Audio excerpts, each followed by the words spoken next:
जो सचिन पायलट और अशोक गहलोत के पैचअप की बात आ रही है कि आपको लगता है कि इससे कांग्रेस को फ़ायदा होगा?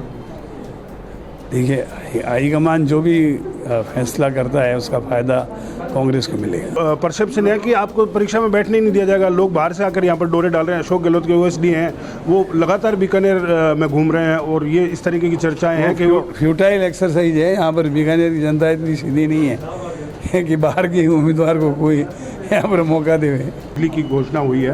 राजेंद्र राठौड़ कह रहे हैं कि माया जाल है, इंद्र जाल है, अशोक गहलोत का फेल हो जाएगा जादू। देखिए, राजेंद्र जी राठौड़ ने जो बात कही है वो पॉलिटिकल बात कर रहे हैं। मैं तो ये कहता हूँ कि भारतीय जनता पार्टी ने ये कहा था कि हम 2 करोड़ लोगों को रोज़गार देंगे। 5 लाख की भीड़ बता रहे हैं प्रधानमंत्री की रैली में कल अजमेर में। वो तो ऐसा है कि वहाँ कितनी भीड़ थी, क्या थी, उसका इंटेलिजेंस के लोगों से बात पूछो। मैंने तो एक IB का व्यक्ति जो भारत सरकार का प्रतिनिधि, उसने भी यही कहा था कि 50 से 60 हज़ार आदमी थे। किया है कल्ला साहब, किस तरीके से देखते हैं परिणाम? पिछले साल से 2% ही बढ़ पाए आप। देखिए, 5वीं का परीक्षा परिणाम आज जो पंजीयन कार्यालय के माध्यम से जारी हुआ है उस पर परीक्षा परिणाम काफ़ी अच्छा रहा है। 97.3% रहा है। कुछ बच्चों के रिजल्ट रुके हुए हैं किसी कारण से, लेकिन इस रिजल्ट को बहुत अच्छा रिजल्ट कह सकते हैं। और इसमें लड़के और लड़कियों में मात्र 0.37% का फ़र्क रहा है। मैं विद्यार्थियों से अपील करता हूं कि बुनियादी शिक्षा जिस तरीके से एक मजबूत मकान की मजबूत बुनियाद होती है, उसी प्रकार से शिक्षा की बुनियाद बुनियादी शिक्षा में है। बुनियादी शिक्षा जितनी मजबूत होगी वो बच्चा उतना ही आगे बढ़ सकेगा। हम चाहते हैं हमारे बच्चे अपने सपनों के आधार पर, अपने अभिभावकों के सपनों के आधार पर अच्छे इंजीनियर, अच्छे डॉक्टर, अच्छे IAS अफसर, अच्छे RS अफसर, अच्छे CA, अच्छे MBA और अच्छे खिलाड़ी जो हैं विराट कोहली की तरह बने। ये तभी होगा जब उनकी बुनियादी शिक्षा मजबूत होगी और शिक्षा के क्षेत्र में पारंगत होगी। इसलिए मैं उनको सलाह देता हूं कि वे अपने समय का प्रबंधन करें, वीडियो गेम से और चिट चैट से दूर रहें, साथ साथ वे नियमित रूप से खेलें, नियमित रूप से पढ़ें और नियमित रूप से जो स्कूल डायरी है उसमें जो होमवर्क दिया जाता है उसको बराबर करें। हमने शिक्षा के बढ़ते कदम के अनुसार हर विद्यार्थी को एक अपनी डायरी दी है। उस डायरी में जो होमवर्क दिया जाएगा उसमें लिखा जाएगा उसने होमवर्क किया या नहीं किया। फिर हर महीने जो अभिभावक और अध्यापक की मीटिंग होगी उसमें उस बच्चे का ओवरऑल इवेल्यूएशन किया जाएगा। मैं समझता हूँ कि इससे एक तरीके से जैसे प्राइवेट स्कूलों में विद्यार्थियों पे ध्यान दिया जाता था, ऐसा ही ध्यान हम सरकारी स्कूलों में कर रहे हैं। इससे हमारा जो एजुकेशन का लर्निंग प्रोसेस है उसमें सुधार आया है और विद्यार्थियों की नियमित पढ़ाई में भी सुधार आया है। कल्ला जी, आप गहलोत कैबिनेट जो इस वक्त है उसके सबसे सीनियर मेंबर हैं। मतलब कहा जा सकता है कि जो जिस एग्ज़ाम में राजस्थान सरकार नवंबर में जाने वाली है उसके सबसे सीनियर विद्यार्थी आप हैं। आपकी परीक्षा की तैयारी चुनाव को लेकर किस तरीके की है?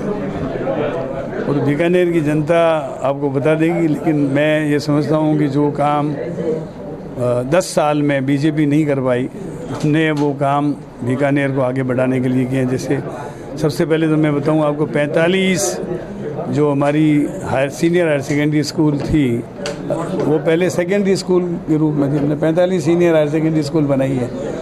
10 साल में बीजेपी प्राइमरी स्कूल भी नहीं खोल पाई थी बीकानेर में। इसके अलावा 2 college, dairy science college, public health science college, Ayurveda college, ये 5 कॉलेज हमने बीकानेर में नए शुरू करवाए हैं। इसके साथ साथ 619.12 करोड़ के हमने पेयजल की योजनाएं बनाई हैं, जिसमें बीचवाल और सोबासर में 2 जलाशय बनेंगे, 2 फिल्टर प्लांट बनेंगे, 1000 किलोमीटर पाइपलाइन डाली जाएगी, 15 नई टंकियाँ बनेगी और कुल मिलाकर के पेयजल की समस्या का स्थायी समाधान होगा। इसी प्रकार से 132 kV जो GSS है उसकी स्वीकृति बीकानेर में कराई गई। बीकानेर में 2 CSC, एक मुक्ता प्रसाद नगर में और एक आपके जो जनता ट्रक यूनियन का ऑफिस था गंगा शहर मोड़ पर, वहाँ पर हम लोगों ने 6 करोड़ की CSC मंजूर कराई है। पुरानी TB हॉस्पिटल पे एक नई 6 नंबर डिस्पेंसरी लगभग 1 करोड़ की लागत से बनाई है। धरणीधर में जनता क्लिनिक और इसके अलावा अनेक संस्थाएं बीकानेर में आई हैं। आप परीक्षा की बात करें, सिलेबस की बात करें तो घोषणा पत्र सिलेबस होता है। पॉलिटिकल पार्टी का, आप अपने सिलेबस को पूरा कर पाए? निश्चित मतलब मैं ओवरऑल उससे कांग्रेस की बात कर रहा हूँ। कांग्रेस ने भी अपना घोषणा पत्र लगभग 87% से ऊपर पूरा कर लिया है और बाकी महीनों में वो ऑन गोइंग वर्क्स हैं, उसमें पूरा हो जाएगा। और बीकानेर में जो मैंने प्रोमिस की थी, आपने देखा होगा कि कोर्ट गेट और सांकला फाटक, इसके लिए भी 35 करोड़ रुपये मंजूर करा दिए हैं। 40 करोड़ की पूर्व और पश्चिम में सड़कें अभी बन रही हैं और विधायक कोटे से भी काफ़ी। जिस तरीके की चर्चाएं चल रही हैं उससे तो मतलब ऐसा परसेप्शन है कि आपको परीक्षा में बैठने ही नहीं दिया जाएगा। लोग बाहर से आकर यहाँ पर डोरे डाल रहे हैं। अशोक गहलोत के ओएसडी हैं, वो लगातार बीकानेर में घूम रहे हैं और ये इस तरीके की चर्चाएं हैं कि वो फ्यूटाइल एक्सरसाइज है। यहाँ पर बीकानेर की जनता इतनी सीधी नहीं है कि बाहर के उम्मीदवार को कोई यहाँ पर मौका देवे, मतलब वो व्यर्थ एनर्जी वेस्ट कर रहे हैं। निश्चित रूप से। कल्ला जी, आप ऊर्जा मंत्री रहे हैं, आज 100 यूनिट बिजली की घोषणा हुई है। राजेंद्र राठौड़ कह रहे हैं कि ये माया जाल है, इंद्र जाल है, अशोक गहलोत का, फेल हो जाएगा जादू। देखिए, राजेंद्र जी राठौड़ ने जो बात कही है वो पॉलिटिकल बात कर रहे हैं। मैं तो ये कहता हूँ कि भारतीय जनता पार्टी ने ये कहा था कि हम 2 करोड़ लोगों को रोज़गार देंगे प्रति वर्ष। 9 वर्ष में 18 करोड़ लोगों को देश में रोज़गार मिलना चाहिए। 18 लाख को भी नहीं मिला। अग्निपथ योजना लाए 4 वर्ष की, उसके बाद में घर छुट्टी, कोई पेंशन नहीं। इन्होंने ये कहा था हम डीजल पेट्रोल सस्ता करेंगे, रसोई गैस सस्ती करेंगे। इनके दाम 100 को पार गए। डीजल पेट्रोल 100 रुपये से पार कर गया और उसके बाद में रसोई गैस 450 में मिलती थी, वो 1100 1150 में मिलती है। इन्होंने कहा किसान की इनकम दुगनी करें, नहीं की। काला धन लाएंगे, काला धन नहीं ला सके। तो कुल मिलाकर के जो इन्होंने वायदे किए थे वो पूरे नहीं किए। 5 लाख की भीड़ बता रहे हैं प्रधानमंत्री की रैली में कल अजमेर में। वो तो ऐसा है कि वहाँ कितनी भीड़ थी, क्या थी, उसका इंटेलिजेंस के लोगों से बात पूछो। मैंने तो एक आईबी का व्यक्ति जो भारत सरकार का प्रतिनिधि, उसने भी यही कहा था कि 50 से 60 हज़ार आदमी थे और मैं खुद वहाँ बैठा हुआ था। लेकिन इसमें सब वो तो अखबार ने क्या लिखा है, अखबार ने लिखा है कि इतने लाख लोग थे। किस अखबार ने लिखा है बताओ आप मुझे। आखिर अखबार वालों की भी निगाह थी वहाँ पे। आखिरी सवाल आपसे कि जिस तरीके से जो सचिन पायलट और अशोक गहलोत के पैचअप की बात आ रही है, कि आपको लगता है कि इससे कांग्रेस को फ़ायदा होगा?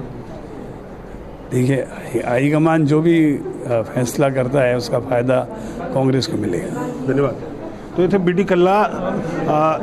जिस तरीके की चर्चाएं बीकानेर में चल रही थी कि बी डी कल्ला की सीट को लेकर, उनकी दावेदारी को लेकर, मुख्यमंत्री के ओएसडी लोकेश शर्मा लगातार बीकानेर के दौरे कर रहे हैं। बी डी कल्ला ने साफ कर दिया है कि वो ख्याली पुलाव पका रहे हैं और बीकानेर में बाहरी उम्मीदवार को कभी भी स्वीकार नहीं किया जाता है। अपर्नेश गोस्वामी, बीकानेर, राजस्थान तक।